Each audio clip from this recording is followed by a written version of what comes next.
They moved into my house while I was still on vacation. They labelled my bedroom for themselves and left me the smallest room downstairs, and my own son stood there, holding the clipboard. They thought I wouldn't make a scene. They were right. I came home early.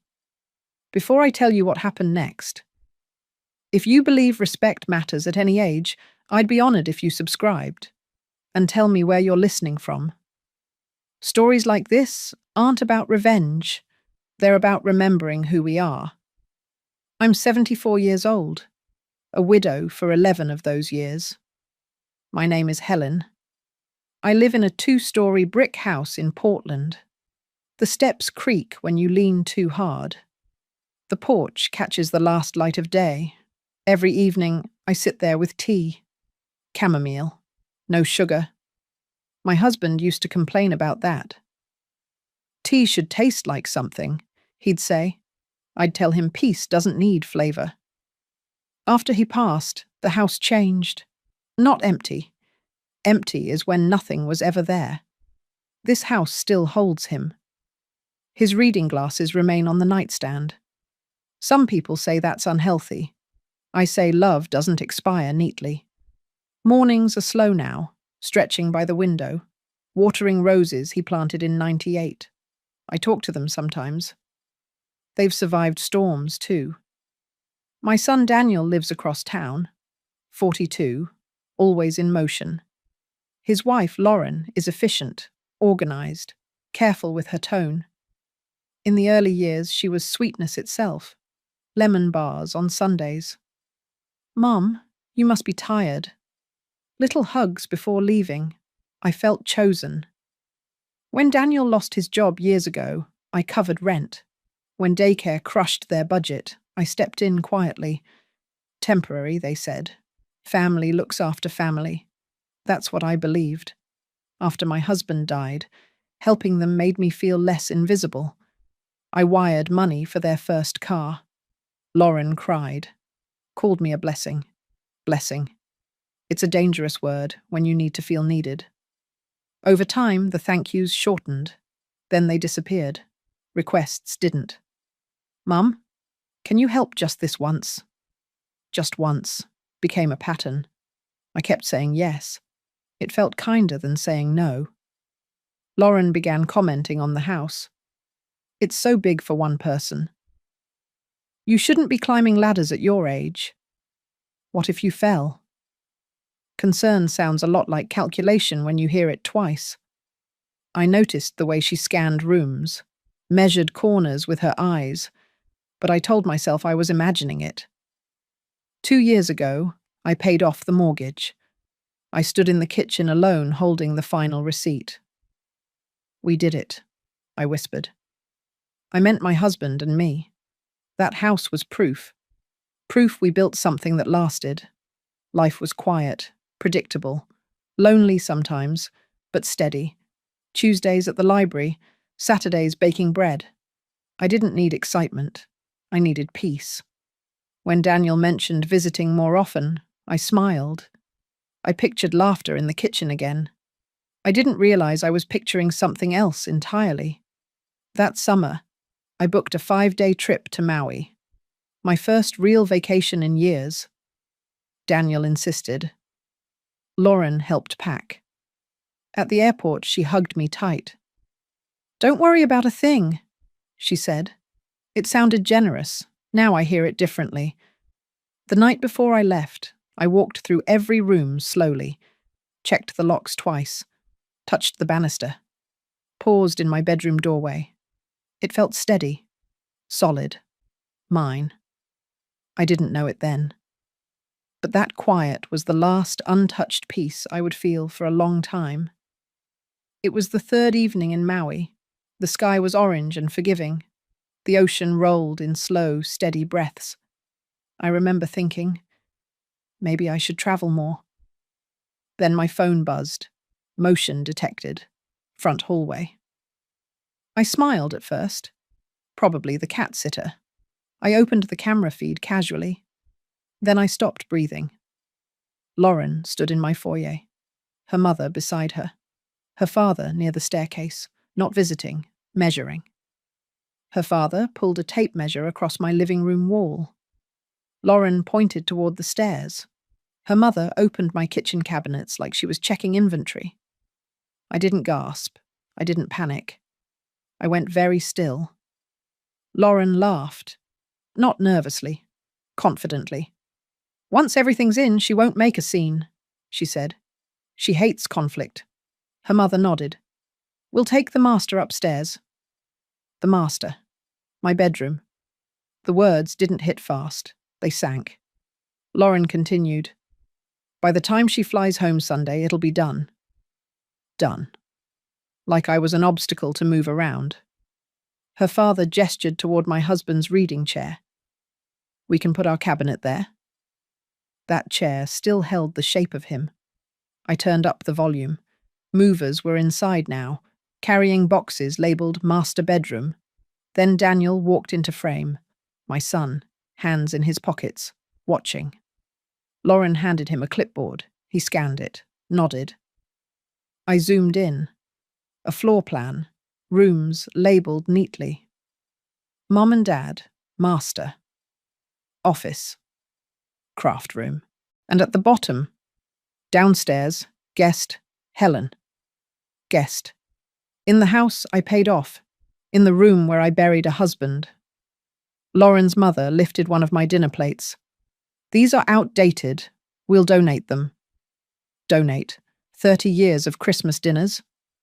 I felt my chest tighten. But not with tears. With understanding. This wasn't impulsive. It was planned. I lowered the phone slowly. The Maui sunset blurred into nothing. For years, I had covered their rent, their emergencies, their shortfalls. Over $60,000. I never asked for repayment, but I assumed gratitude lived somewhere inside that. I reopened the feed.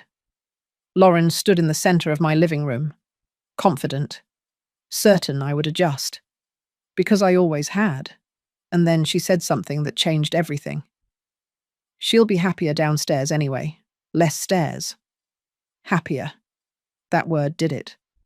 I didn't feel rage. I felt finished.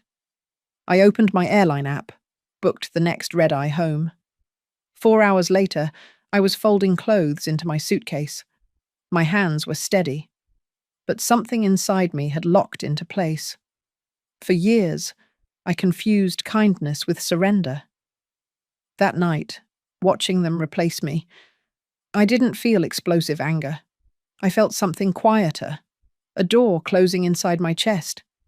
They thought I wouldn't make a scene. They were right. I wouldn't. I would make a decision, and that decision would begin the moment I landed. The flight home felt longer than it was. 5 hours in darkness. Cabin lights dimmed. People slept with open mouths and folded arms. I stared at the seat in front of me. Then I opened my banking app. Month by month. Year by year. 2,000 for their wedding venue. 3,000 for car repairs. 800 a month for daycare. Emergency dental work. A late mortgage payment. Groceries. Just until Friday. I added it carefully. $61,320. The number didn't shock me. What shocked me was how quietly I had given it, without once asking, "Is this respect?" I leaned back and closed my eyes. Lauren's voice replayed. "She won't make a scene." That's how they saw me. Soft, predictable, manageable. When we landed, it was still dark. I rented a car, drove 2 blocks from my house, parked near the maple trees across the street. I opened the camera feed again. Every window glowed. At 4:30 in the morning, movers were still inside. Lauren's mother stood in my bedroom doorway, hands on her hips, surveying it, like it had always been hers. Then she lifted my husband's framed photo. She set it face down against the wall. That small motion felt louder than shouting. Rain began tapping on the windshield, soft, steady. I whispered Daniel's name. Not angrily, just quietly. I remembered when he was 10. He fell from a tree and broke his arm. I slept in a hospital chair 3 nights straight, ate crackers from a vending machine, held his hand every time he winced. When his father died, he leaned against me like he was still that child. I held everything together. And now? He stood in my hallway while they labelled me guest. The word replayed in my mind. Guest. I drove to the hardware store at 6, bought 4 new deadbolts. The cashier asked if I needed help installing them.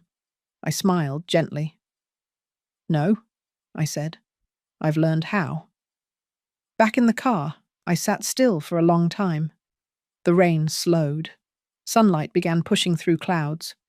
Inside my chest, the hurt remained. But it was organizing itself, becoming resolve. I wasn't going to scream. I was going to be precise. That morning, I called my attorney's office, left a message requesting urgent consultation. The receptionist called back quickly. There was one complication. My current will still listed Daniel as executor. If something happened suddenly, he would still control the estate. That detail landed heavily. It meant timing mattered. I scheduled the earliest possible appointment.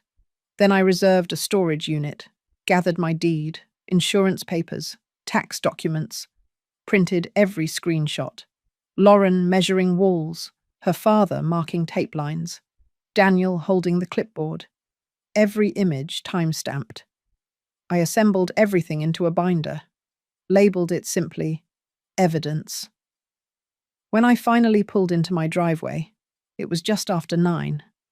Neighbours were outside. Lauren's father stood near my mailbox, directing movers like he owned the property. Lauren saw me first. Her face drained of colour. "You weren't supposed to be back," she said. Supposed. Like I was predictable. Daniel stepped forward. "Mum, let's go inside and talk." But I stayed on the lawn. I held up the binder. "This is my house," I said calmly. Lauren leaned closer. "Please don't embarrass us."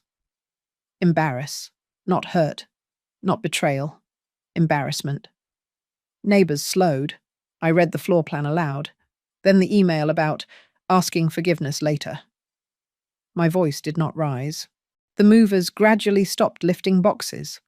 Lauren's mother covered her mouth. Her father stared at the pavement. Daniel wouldn't meet my eyes. "Reload the truck," I said gently. Lauren's voice cracked. "Where will my parents go?" I looked at her carefully. "That was your decision." The truck doors slammed shut. The sound echoed down the street. Daniel finally looked at me. "You're choosing a house over family?" I met his gaze. "No," I said quietly. "I'm choosing respect." That afternoon, after they left, I walked through every room. Boxes slightly shifted, closets disturbed. Rain began again. I stood in my bedroom doorway. It looked the same. But I didn't. If you're still listening, thank you. Patience isn't weakness. It's quiet strength. That night, I lay in my own bed. And for the first time in days, I didn't feel confused. I felt certain. I began to think, very carefully. The next morning, I didn't rush. That surprised even me. I made coffee, used my favourite mug, sat at the kitchen table in silence.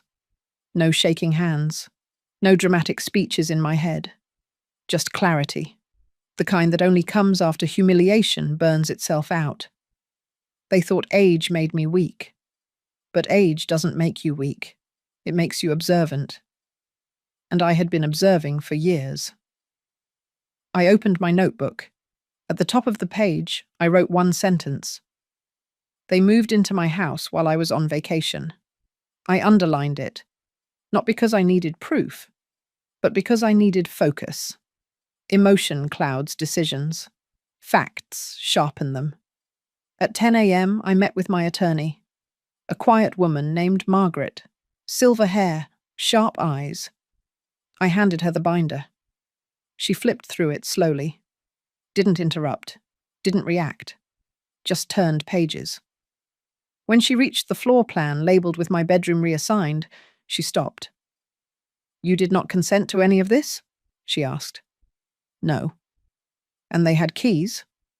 "For emergencies." She nodded. "That changes things." That sentence settled something inside me. It wasn't just betrayal. It was unlawful entry. But I wasn't interested in pressing charges. Not yet. I wanted correction, not chaos.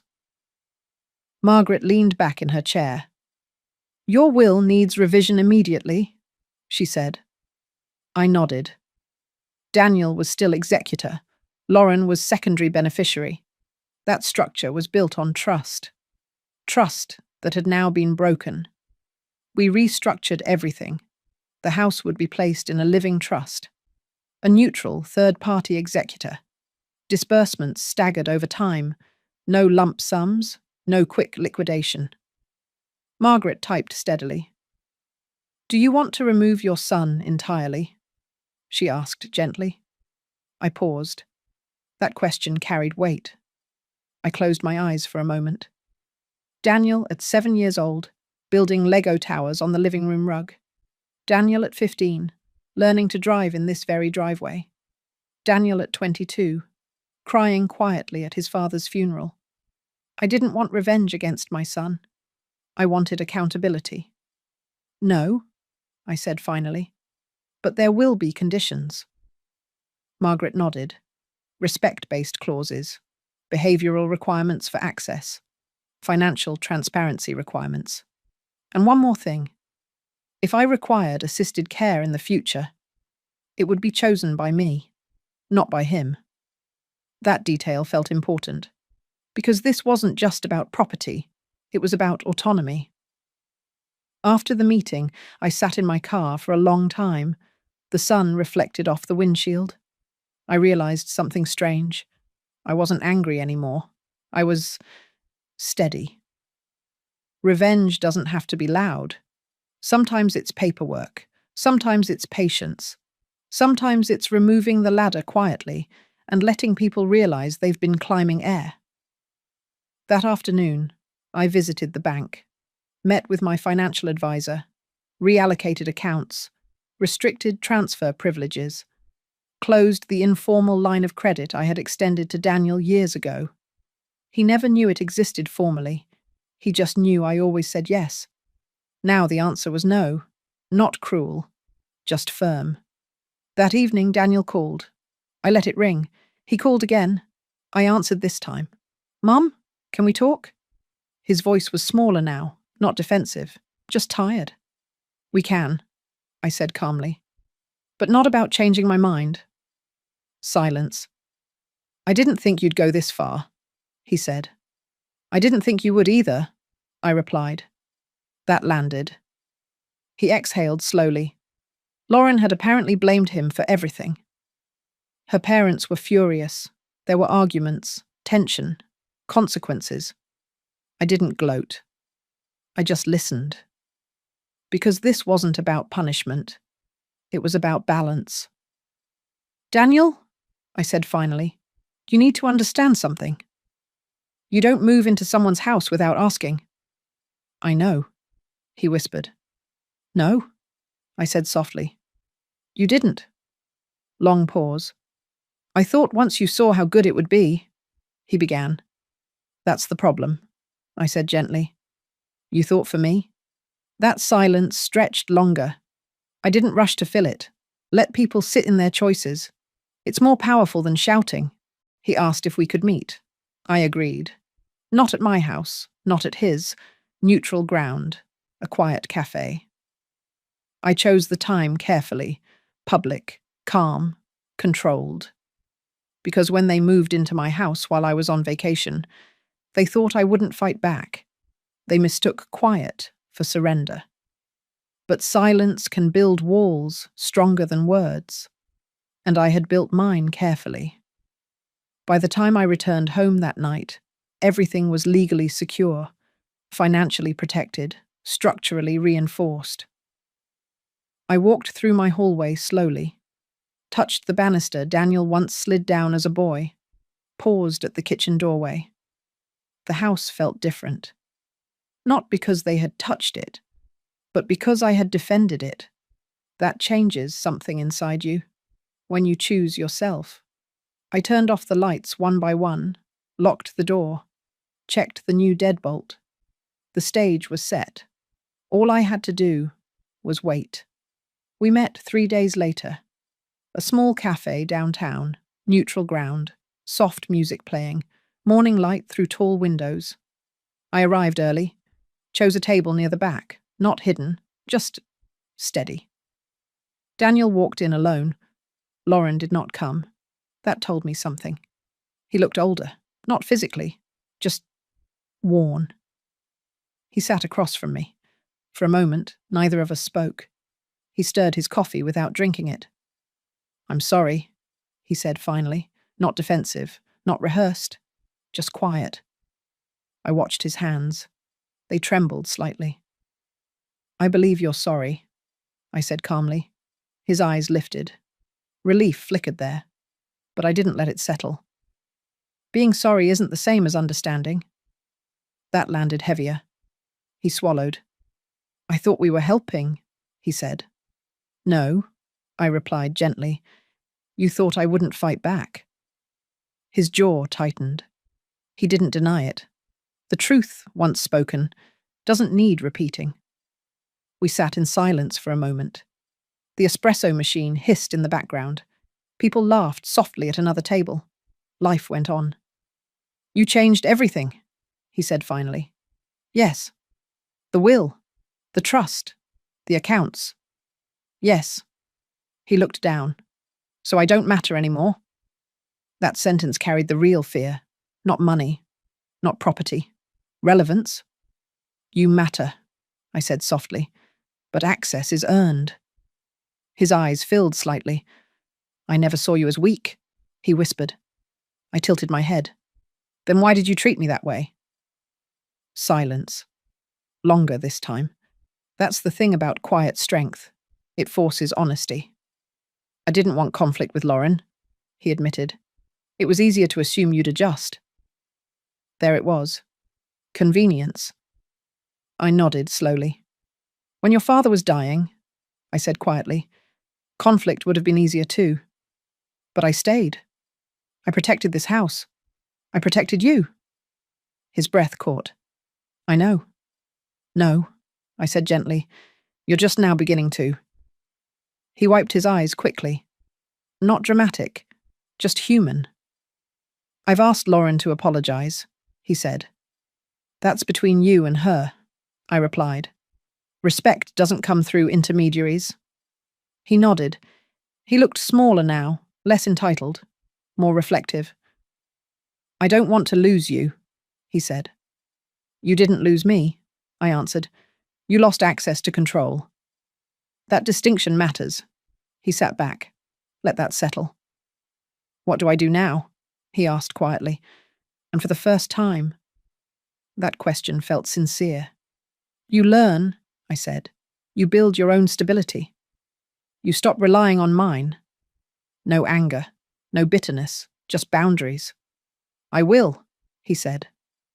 We sat there a little longer, not enemies, not fully healed either.